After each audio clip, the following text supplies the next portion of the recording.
Hello and welcome everyone to the FinServe podcast. I'm Jamie Hopkins, and it's been a while since I've gone live on one of these, but excited to be back talking about your retirement sketchbook, the new co-authored book with myself and Bonnie Treichel. Bonnie's also on the board of FinServe Foundation and CEO of two different firms, Endeavor Law and Endeavor Retirement. And Bonnie, welcome to the show. Excited to see you. It's great to be here doing another project with Jamie Hopkins.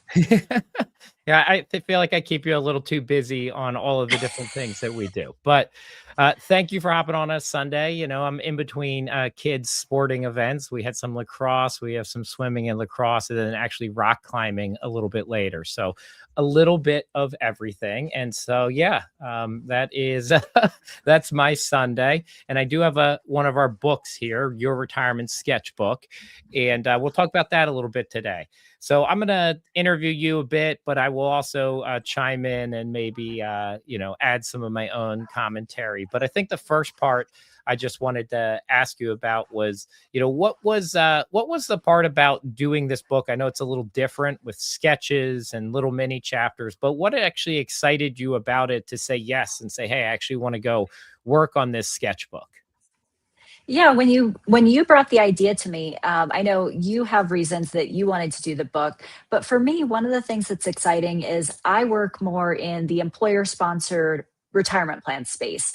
And so when I think about creating things that can really help participants, or rather employees, I viewed this as an opportunity to think about how do you make things really simple and how do you make things fun? A lot of times employees, I'm working with their employer, and the employee's not thinking about retirement today. It's like, I have other things that I have to deal with today. I have medical bills. I have kids' sporting events I have to do. They're not thinking about it today. What I love about the sketchbook approach is it's not saying sit down and read 250 pages today. It's a dinner table conversation. It's something that you can even talk about with a 15-year-old kiddo, or you could talk about with your parents. If you're in that sandwich generation, you can talk up, down, in between. That's why I love the concept, and why I was excited about it is it makes it simple, approachable, and fun for a conversation today. Yeah, and I totally agree with you. And that was one of our goals, right? Was to make this approachable for a really wide audience.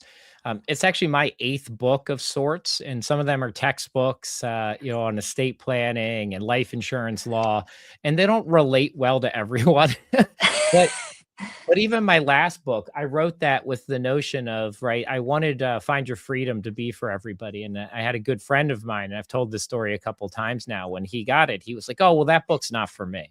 And in part, that whole idea of like finding your freedom was too late in life for mass audiences. That, yes, it might be an aspirational goal, but for a lot of people, right, they need a lot more money before then. They need a lot more freedom from kids' activities and life and work and building a business to actually get there. So, the other thing I found really interesting is that for mass appeal books, you actually are supposed to write at an eighth grade reading level, which you and I have talked about. But as two technical attorney writers, it was very hard, I think, for us at the start to get it there. But I think ultimately, I think the feedback to you has been, right, it is very approachable. What's been some of the responses you've heard? Yeah, well, I'll give an example. So when we were going through the process of writing the book, I gave it to my parents. My dad is 72. So I gave it to my parents to help edit the book. And my dad has, parents love everything we do, right? They say, great job to everything we do, even if it's like they have no idea what it is. But one of the things my dad said is, hey, I really wish I would have had this 20 years ago. He actually felt it was really useful. And so again, my dad is an electrician. He didn't go to college, but he's, smart guy, but he doesn't read technical things. And so that was really helpful for him. And it was helpful for me to see this is for someone they're not in financial services. And that was really useful for thinking about what level we were writing at for the mainstream American to understand and want to engage with the book. I had another woman recently who said she got an early release copy and she said, "Hey, this is great. I'm going to give it to two of my neighbors because I think they would really enjoy it." So, some great feedback on that. This isn't technical. This isn't for lawyers. This isn't for financial services professionals. This is for everyone at a variety of different ages. Yeah, and I showed you a photo of this letter that I got back from a doctor that got the book from me early too. And I'm not going to read the whole thing, but I love that, he says it encourages one to pause, reflect, and consider how the next chapter of life can be shaped with intention, curiosity, and purpose. Right. And then kind of goes on, right, and says, I like this other one, but like retirement, not simply as an end of a career, but an opportunity to continue growing, learning, and contributing in meaningful ways. That perspective resonates strongly with me. And, that's from somebody who got the book and, as a doctor. And I really like those responses. Almost feels like that was written by one of us as a goal of the book. A couple things I always like on these FinServe podcasts to go through, though, is some recommendations and advice for the next generation or advisors out there that are listening to it. So, one of the reasons that I wanted to bring this visualization concept to life is actually research backed. So, one of the first things is when people have really big goals and you want to make a change in life, the odds that you make any actions towards that big change is 9 to 1 that you do not make any actions towards it. There's a great TED talk on this topic just about change and like what actually prompts it. But it's amazing how most of the time we have this big idea, we will do nothing towards it, right? 90% of the time, we are not going to act. But in that same podcast, I saw these conversations about visualization, and they were more talking about like mental visualization of this future state, which we do have in the book. But if you can sit down and mentally visualize the place where you want to be. And they actually said the place, with whom, and how you feel are the three things you should put into it, right? So, this emotion, the people you care about, and where you're more likely to actually start down this path of change. So, I think that's a very valuable lesson for advisors or anyone working with clients on, driving the type of positive change we want to see. The next one's something called pencil sketch or pencil sales.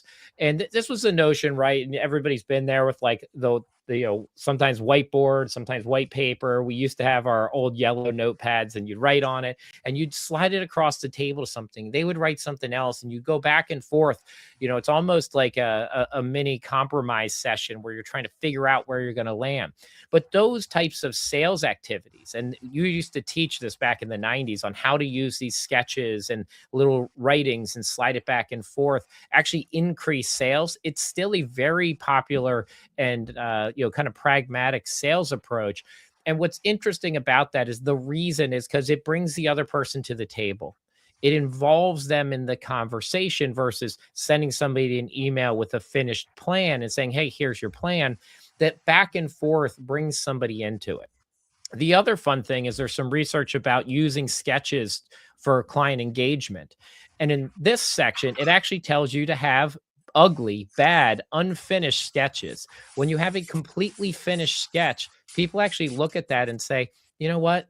Like that's done. Like the Mona Lisa, I can't add anything to this. But when you just kind of scribble and do some circles and pass it over, it invites collaboration. It feels unfinished and that welcomes the other person in to participate in that conversation. So those were three research-backed techniques around visualization that we wanted to bring into this book and actually challenge advisors, say, how do I bring more visualizations into our own practices? How do I use drawings? How do I use sketches? How do I use whiteboard or Zoom? You can actually draw on the screen on things too. I've always done this as a professor. If there's a whiteboard in the room, I draw on it. I draw anytime clients are in the room. And that's like been a running joke about me, but it invites people in to participate. So when you think about client engagement and how you want to work with people, if visualization works for you, then use it. So that was a little bit of my spiel. But Bonnie, I want to ask you, how do you use visualizations in your practices sometimes too? Yeah, and before we go there, I think one thing I've heard you talk a little bit about that's been helpful too is this like, but what if I can't draw very well? Yeah. What if I can't, what if I don't draw good pictures? But that's kind of part of the fun of it, right? Like you don't have to be good at drawing. As you mentioned, you could use something like, we've done a few of these presentations where it involves an AI sketch, right? And Yeah. that can be a lot of fun. Or it's kind of fun if you aren't good at drawing, right? The stick figures, the really quick sketches, that's part of the fun of it is you don't have to be an artist. You can poke fun at it, and that can be part of the engagement as well. So I think that's a big part of it. When we talk about how I'm using visualization with some of my clients, or rather encouraging advisors to do the same, again, a lot of my practice both on the legal side and the consulting side is working with advisors, but I'm even thinking about it with my own self, just personally and professionally. But it is, again, back to what Jamie said of really helping people think about what is that end goal you're trying to get to. Again, it doesn't matter if it's sports, personal, professional, we never achieve a goal that we haven't written down. So if we can write it down and then again, make it more Yeah. fun, put a picture with it, name that place that we're trying to get to, name those people we want to be with, and put that sketch or drawing with it, and then work backwards from there. What is that end, retirement program we're trying to reach? And it's not just numbers, but what is that emotion we want to feel with that? What is that end state? And work backwards from there. We're likely to be better in touch with our future self. There's a stat that we had in the book about how people are going to save 40% more if they're in touch with their Mhm. future self than if they're not in touch with what that future self is going to look like. So again, we talk also about, it's and I talk about this all the time. It's never too late to get started. It's just about getting started with the savings process. And that applies, to both the qualified plans and any savings in general. But again, it's understanding what we're trying to achieve with that future self. Yeah, and people who have been around me know I love the concept of your future self, and it's research done out of UCLA from a researcher named Hal Hirschfield, and he has a book on this too called Your Future Self. It's a great set of kind of learning techniques because what they found doing research in UCLA almost 15 years ago is that the way our brain treats our future self, so us in 30 years, is almost identical to how our brain treats a stranger that we pass on the streets. We don't know the stranger, we don't care about them. We don't know ourselves in 30 years, we don't care about them. So if we remain unconnected to that future self, we don't do good things for them. We're not going to save money aside for retirement for the stranger we pass on the streets, just like we're unlikely to save for our future self and delay gratification today if we don't get connected to our future self. So, the power of thinking and visualizing, spending time on who you want to be in the future, the values of that person that is you in 30 years, what they're doing, with whom, where they're doing it, actually creates connectivity between today and the future. And actually, your brainwave activity literally changes on how you think about your future self the more connected you become to them. And then what's amazing after that is all the different behaviors that start to change, that you will delay gratification and save more money for the future. You will eat healthier. And they actually found that people will work out more if they're more connected to your future self. And all the reasons are because you then care about this person. You've connected who you are going to be in the future to who you are today. But if you think about yourself, you're like, I'm not even going to like myself in 30 years. Why would I do anything for 30 years from now, Jamie? And what you see is almost, I think it's 55% of the country never thinks about themselves in 30 years. So for most people, we're just not doing this, right? We're too busy with the daily grind to even stop and pause, reflect, sketch something out, talk about the values we hope we keep throughout our life. So I think that in and of itself is a very powerful tool. And since we were sitting here, I did one of my sketches. It's the one I've done on stage every time. And it feels like magic when I do it on stage because, I'm 3 for 3 on this one so far. But when I talk about like what's the one sketch we see advisors and people use around retirement income planning and to show the saving versus spending is this, Everest or mountain one, right? Where you're saving and you're going from this start, you're going up. And this is actually the easy part, right? If you automate this, automate your 401k and target date. Okay. You don't have to do a lot else here. And if you know anything about mountain climbing, the hard part's the coming down. This is actually where people die. They don't typically die on the way up. They die on the way down, right? Because you run out of energy, you run out of supplies, right? And this is the danger, the hard part, the spending. And then I put down here this time meaning, right? Like this part you can automate. This part's got to be purposeful on how you're going to do it. And this is just a silly one because it's one of the few ones we use. But I love these things. And it just helps somebody understand it. Metaphors are great ways for teaching, right? When we were little, we always learned about metaphors, and we don't use enough metaphors, I think, in our advisor to client conversations either. So that's another part of the book is we put a lot of these little quotes in there to compare it to something else, right? So almost in every chapter, that topic is being compared as if you were a race car driver, an athlete, or a farmer, and growing fruit on trees and how you need to water that one. Like that's one of my favorite sketches is the right employer matching contributions and showing with and without water on growing something. What's one or two of your favorite sketches that came about in the book, and maybe even give a shout out to our sketch artist and how that came about? Well, you stole one of my favorites, which of course comes in that savings chapter, the second Yeah. one in the book, which is the employer match one, right? Because that's such an easy one, and it is that visual of if you water those plants versus if you don't water them. So again, taking advantage of that employer match. That one is one that it's an easy one to show from a visualization standpoint. It makes sense. And so that one to me is a really easy one. Another one is we have that retirement is not a straight line. And so we have this one about, it's kind of this winding path. Again, easy visualization. Anyone can draw a curvy line and talk about the unknowns of retirement and how it is not a straight line. So again, that's one that I love too, is that retirement is not a straight path. And one of the things that, as you mentioned, Jamie and I went out and we found an illustrator through a friend of mine in one of her circles. She helped us find an illustrator in Kansas City.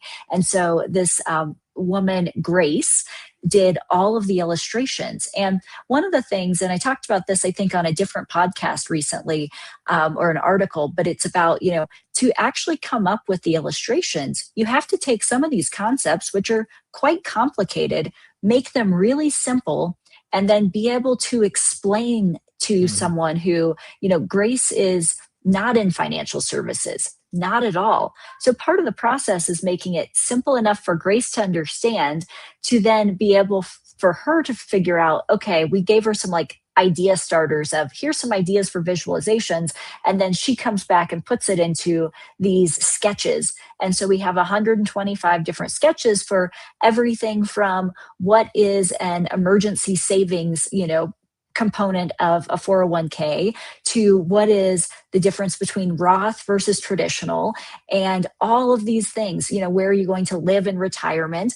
So all these different concepts she's putting into sketches. And so I think, again, that was part of the process, is the simplification so that we could teach someone who knows nothing about these. I think Grace is in her mid 20s, great artist.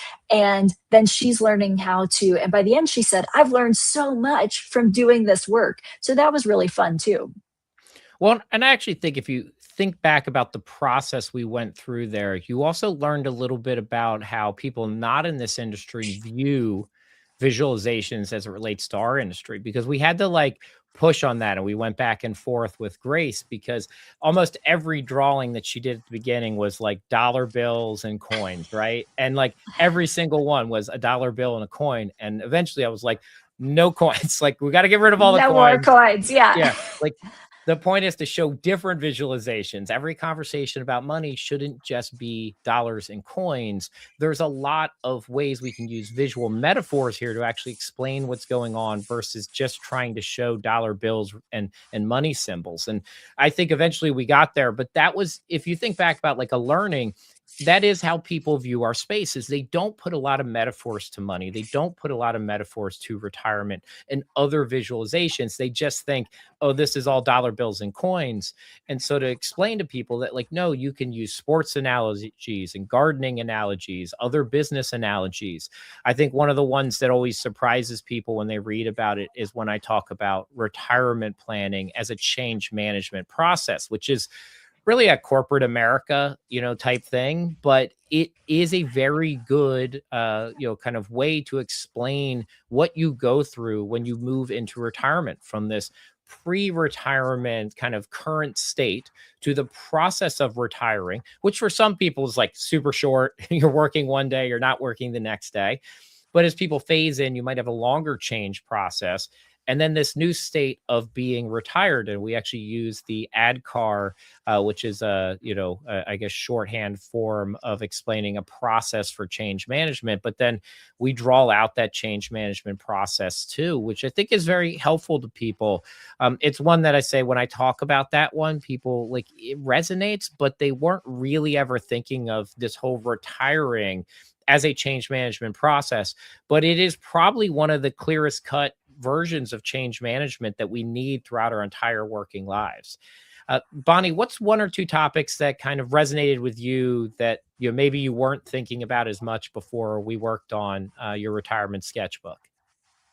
Yeah, so maybe I'll make one point for advisors as a takeaway before I answer that question. So I think one of the things that this book did help me think more about, and I know a lot of advisors do, speaking engagements to get new clients and they're doing some thought leadership. I think this book has some good takeaways, Jamie, to your point about the use of metaphors. And so I've really tried to, as I've done more public speaking, just use a lot of those metaphors in my presentations. And so I think that's a really good action item of things that advisors could get from this book is many of those metaphors that you could implement into some of your public speaking. I think it really does resonate with audiences when you come out and start your presentation with a powerful metaphor, not just going into, okay, let's talk about Roth today. So some of those metaphors, I would say, dig into the book, use those, and those can be some really good action items that you could implement into more of your speaking and presentations. When you ask about some of the things that we included as topics that have really been resonating with me, one of the things that I think surprised me as we put together the 125 topics is that I spend a lot more time in the technical, you know, let's think about what is a DC plan versus a DB plan and the 401k match and all the components and technical pieces of savings. What was surprising to me is if you look at the total of 125 topics, I would say that maybe at least half are actually focused on things that I would say are more, Jamie, to what you mentioned, the change management, the emotional, the things that are really about starting from chapter one. What is your relationship with money? How do you feel about money? What is your first money memory? To then, even in the living in retirement section, it's, which is more towards the end of the book, it's things that are like, are you going to have a pet in retirement? Hmm. Who is going to be your community in retirement? Where are you going to find purpose? How are you going to find purpose? Where are you going to live? Not just like, are you going to live in, Bozeman versus Kansas City? But it's like, are you going to live in the current house you live in? Are you going to live in more of a shared community space? These are things that I think people overlook because they're so concerned with, do I have the right number? Am I getting to 2 million versus 3 million? And is that number the right number? But they fail to think about things like, am I going to have that permission to spend and enjoy my life? Am I going to find purpose in community? And I think, again, it's that change management. And for example, I'll go back to like my parents, both of my parents are retired, but my dad has, he had a basically just, he worked one day full time, went from working a lot of hours to then being retired. He struggled a bit more to find purpose. My mom, on the other hand, she, has worked for me some in retirement. She has 37 different volunteer activities. Her calendar is packed, probably more than when she was working. And so it's funny just watching our parents as they go through these phases and find purpose and community And I think that was one of the bigger surprises for me is how much time we devoted to that, which is really a necessary piece of living in retirement. Where will you find purpose? Where will you find community? Which will really ultimately impact the financial piece because those with purpose and community tend to live longer than those that don't have those things.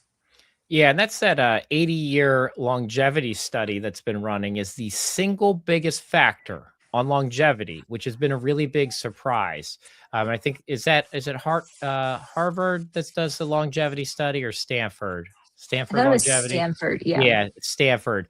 But they just, after 80 years of running it now, they have found that the single biggest determining factor on longevity is not, right, how much you work out. It's not how you eat, right? It's not genetics. It is actually if you stay in a community longer, you live longer. It's the single biggest factor that they have found, which is a little bit shocking because, you read, all these people that are biohacking. And actually, the one guy, Johnson, who's very well known for the biohacking stuff, he has talked about it in his videos that the community part is the biggest single driver. So, like, while you're putting all these like vitamins and everything into your body, you can't forget about the fact that if you lack community and you become isolated, you pass away much, much quicker.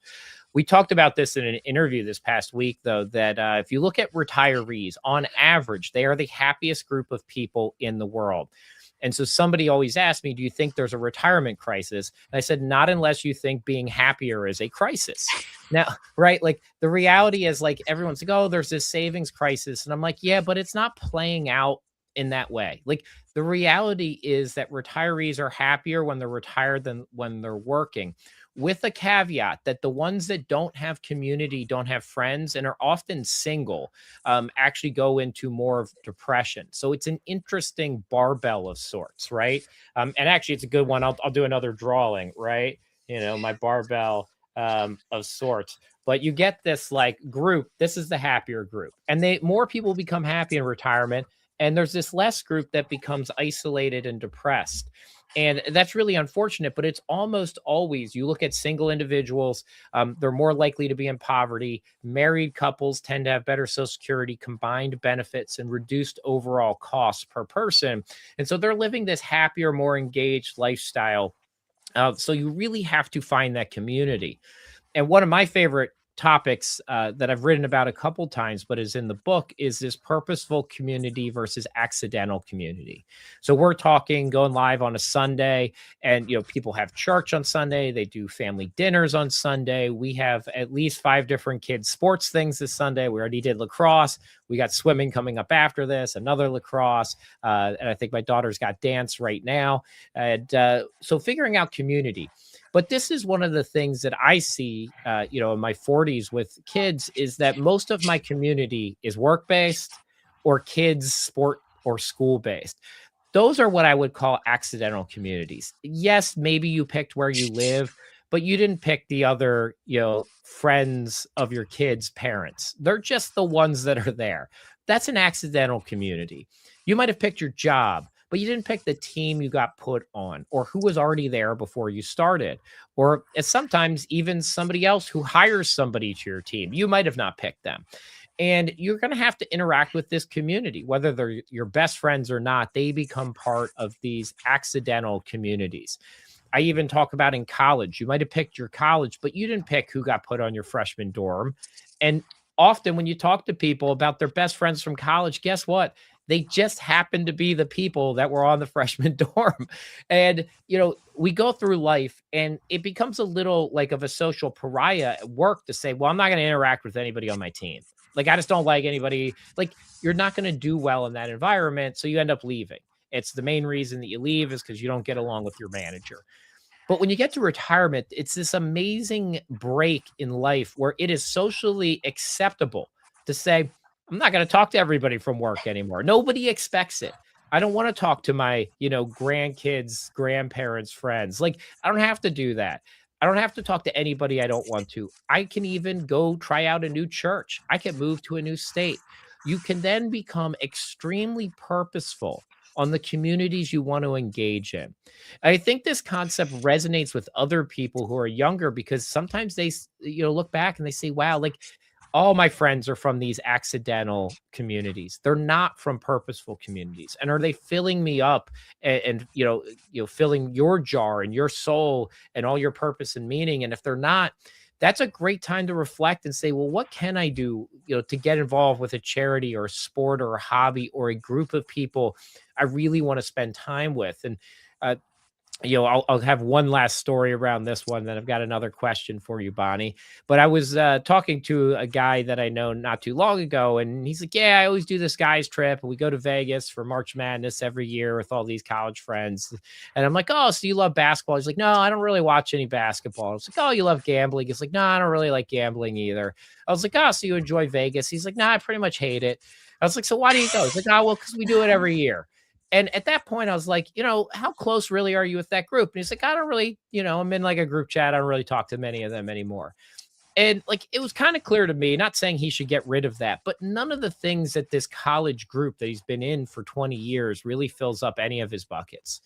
And he's doing it on kind of repeat because he probably doesn't feel it's socially acceptable to make a change. But I brought up to him, I was like, maybe you should ping the group and see if they want to do something else that's different throughout the year. And he did. And he's trying to get a different trip set up to go do something else. And it's one of those things, right? Like you fall into these, and I say accidental, but they're kind of, they just happen. And you keep going through them and living in them. But challenge yourself, find the right community. If there's things like that that aren't filling up your life, get rid of them. That's okay to do. So, Bonnie, I know we've been going for about 30 minutes right now, but a couple other things I wanted to ask about is when you look at, visualizations and drawings, what's something that in your life, not in our profession, that has resonated with you from a visualization or a drawing that you feel like you've got an inspiration from at some point in time? What comes to your mind? Oh, that has inspired me. Yeah. Well, that's a great question. I mean, obviously, the book is an inspiration now, but I think, um, great question. I think one of the things that has inspired me from a visualization standpoint is just when if I'm like doing a scroll on social media, for example, I'm more likely to stop and engage when there is some sort of like fun, quick video that's got some sort of like, even if it's like the simple artwork. So, for example, like Jamie, the little ones that you used to do, that is something that, again, it's almost like the ones that are not perfect are the ones that are more inspiring for me to stop and engage. Being overly perfect in our drawings or our artwork, that is not the thing that gets me to stop and engage. So, and again, that's just a quick example, but I've got a whole painting here as my example as you laugh. well, it's like the things that are less, I'm able to stop and engage when it's not perfect. So, and that doesn't, it can be artwork, it can be some sort of social media thing, but it's embracing the imperfection is what helps me to be inspired to say, hey, I'm going to stop and engage and want to dig in and learn more. Yeah, so I'm going to tell a quick story. So I've got this painting up here, um, and it looks like an abstract art painting. And very interestingly enough, so it was my grandfather who passed away same week that my third son was born. So it's a very emotional week. You had your kid born, and then my grandfather passed away. And this was, he said, his favorite painting he did in his whole life. And so I have it. I have some of his other paintings too. They actually look a lot like the ones behind you. They would do like, they'd go up to the Northeast and do like foliage paintings on lakes and bridges. And my grandmother did too. Now, this was his favorite one of all time, which is very funny because it was the palette that he used one day actually to do his painting. It wasn't actually the painting. He didn't Paintings. like the painting that day and he loved this one. And I thought that was so cool because it was kind of a mistake, right? It was just where he was mixing the paint and he did it on the actual canvas that day. And then he was like, this is his favorite one. And I thought that was so cool. And it's such a great metaphor of like, you're working on this one project, but then you accidentally do something that's really meaningful over here to the left. So I think that's just a really cool metaphor of life. And so I've kept this one in my office. And yeah, actually, I like abstract art. So there's another one behind me, which is the only painting I've ever really purchased. from an artist, which is a very cool abstract one. And but yeah, it's funny. I think that probably was even part of my inspiration for the art that I like in life.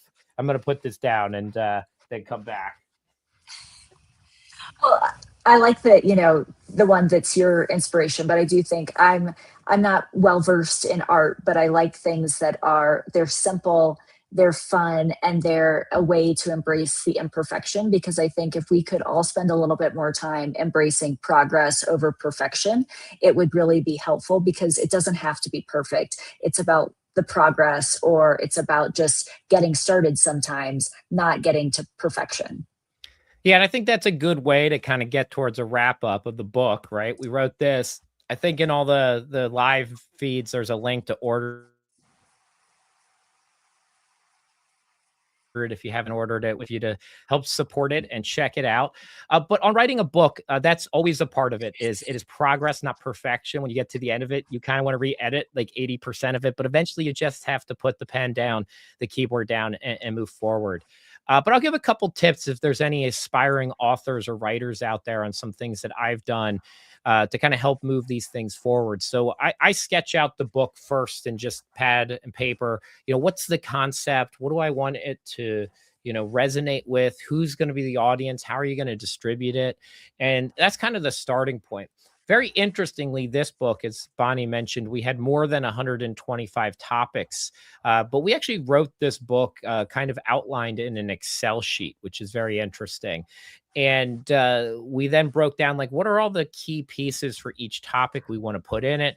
We filled in the entire 125 like 12 row grid first, and then we took all of that and wrote each chapter from it. And so very different kind of methodical style of writing versus I've written other books where I actually locked myself in a hotel room for basically a week and just wrote, and very different approach. But if you want to write, I'd say write it down, sketch out the topic, get started, but you have to set deadlines for yourself. You will not finish books if you don't set deadlines. Having an accountability partner was honestly why Bonnie ended up being here, because I was like, I will not finish this by myself. I just won't. And I called you and said, hey, are you interested in writing this one with me? Here's the topic. I think I convinced a publisher to help publish it.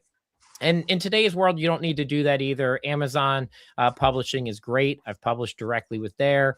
But there is something to be said about working with a publisher, because then you have hard set deadlines and they're calling you and saying, where's the book? And kind of keeping you on track. So it's been a blast, Bonnie, talking about visualizations today, finding meaning, community, a little bit of book writing. And I'll throw a two-part question to you to wrap up here. But from the book writing process, what's the biggest thing that surprised you about the whole process? And then any last comment you want to make about the book before we wrap up here? Yeah. So from the book writing process, the biggest thing that surprised me is the part that comes after writing the book. So I thought, well, we're going to write the book. Oh, good, we're done, we're finished. Which, that in and of itself, as we talked about, is difficult, because if you are a perfectionist, you will always find things. If you give me 5 rounds of edits, I'll still be finding things I want to change 5 rounds of edits later. It's the attorney in me. I can always find a way to use a red pen and say it different the next time around. So that was a challenge in and of itself. The other piece of that, though, is once you write the book, then there's a whole nother process, which is, and I talked to someone about this recently who also wrote a book, and Beth, she was saying, she's got a new book out, and she was saying same thing. It's like the book is one part, but then there's the distribution part. And so that's a whole nother phase in and of itself, which has been a great learning experience for me. And Jamie has much experience in that, but it's been a great process to learn about the distribution piece of selling a book, and distributing a book, not just writing a book. So that's been interesting. Now I've Yeah, already forgot. I Oh, go said ahead. the average book only sells about 200 copies. And that's wild when you think about that. It's basically your family and friends, right? The people who came to your wedding of sorts is that circle of 200 people. That's the average book sale. So you're right. Like that whole process afterwards of promoting, doing podcasts, interviews, distribution of books, all of that. It's a lot of work in that in between phase after writing it. No, the last one was just any closing comment you want to make about the book, or we've got 37 people on live watching, so anything you want to say to them. I did say I'd answer any questions, but I didn't see any. Yes, I would say, just any final thoughts. The book has been a great experience. I would encourage, if you're interested in writing a book, would love to talk to anyone more about that. Likewise, I think one of the things the book has taught me again is one, thinking about just my own retirement planning process. And again, really just embracing what I said earlier about don't think about your life, your retirement planning as you have to get it perfect. This is what the book's all about. You get to be your own creative master and artist, and it's always going to be changing, but it doesn't have to be perfect. That's the whole point of what we're saying in the book. It's about retirement planning, but it's also about life, right? Things are going to happen. What I thought my life was going to look like at 28 is not what my life looks like now. And it's been bumpy and there's been curves, but it's all working out the way it's supposed to. And there'll be more bumps along the way, but you just embrace that and you make changes. And that's the point of the book, right? It's a sketchbook. You get to erase as things go wrong. You write in something else, you bold a little, you pull back a little, and you just shift. And that's the whole point of it. It's not a one and done that you print out and you set and you have to follow, because things will change, and that's the whole point of it. And so that's what I love about the sketchbook concept is it gives you permission for things to go wrong, and it's not a failure. You just fail fast, fail forward, and correct and resketch something else, and you get to that end goal that you had in mind in the first place. Yeah, well, I love that. And my one of my favorite things, and it's in the book too, is what I call that G3 summit, which is how I try to live my life, right? With grit, grace, and gratitude. And grateful for everything that you've done with the book, Bonnie. I know you're on spring break in the mountains and hopped on a Sunday to do a quick recording and chat out here with us. And thank you everyone else that turned in live and everybody else who is watching this later. And a shout out to all the FinServe fellows, because this goes to all of them later. But if you're looking to write a book, right, sketch it out, get an accountability partner, move forward with it. And again, if you haven't checked out our new book, Your Retirement Sketchbook by Bonnie and Jamie, check it out. It's pretty much available everywhere. You can go grab yourself, order a copy, and will be in the mail in a couple weeks. Thank you, Bonnie, for the time. Thank you, everyone else. And until next time, stay safe and healthy. See you, everyone. Thanks, everyone.